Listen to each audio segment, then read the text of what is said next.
গাজা যুদ্ধে বর্বর ইহুদিবাদী ইসরায়েলি বাহিনীর হামলার তীব্রতা যত বাড়ছে ততই তাদের উপর রাগের মাত্রা বাড়ছে প্রতিরোধ সংগঠনগুলোর।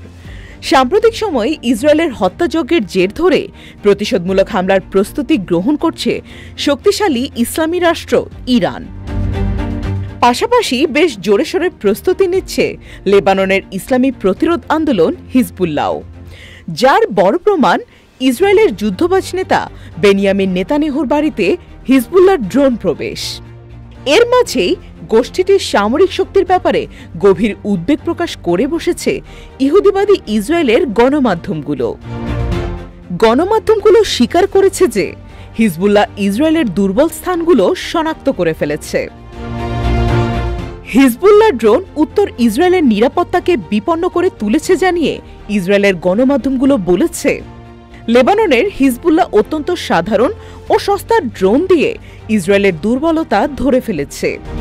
উল্লেখিত ড্রোনগুলো হিজবুল্লাহকে ইসরায়েলি সেনাদের ওপর হামলা চালানোর বিস্তৃত শক্তি প্রদান করেছে।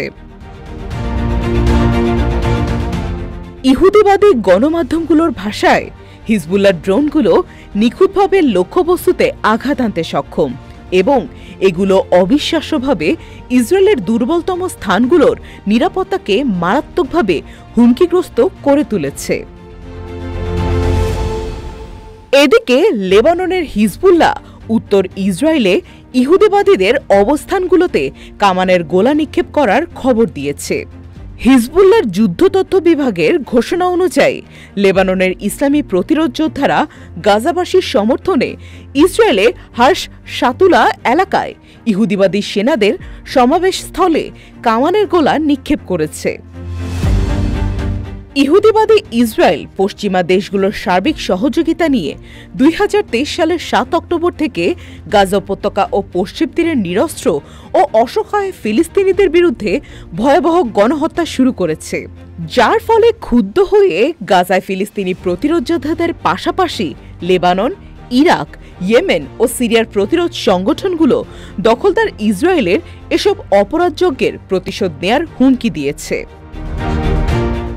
সর্বশেষ পরিসংখ্যান অনুযায়ী গাজা উপত্যকায় ইসরায়েলের চলমান গণহত্যায় এ পর্যন্ত 40,000-এর বেশি ফিলিস্তিনি শহীদ হয়েছে এবং প্রায় 92,000-এর বেশি গাজাবাসী আহত হয়েছেন।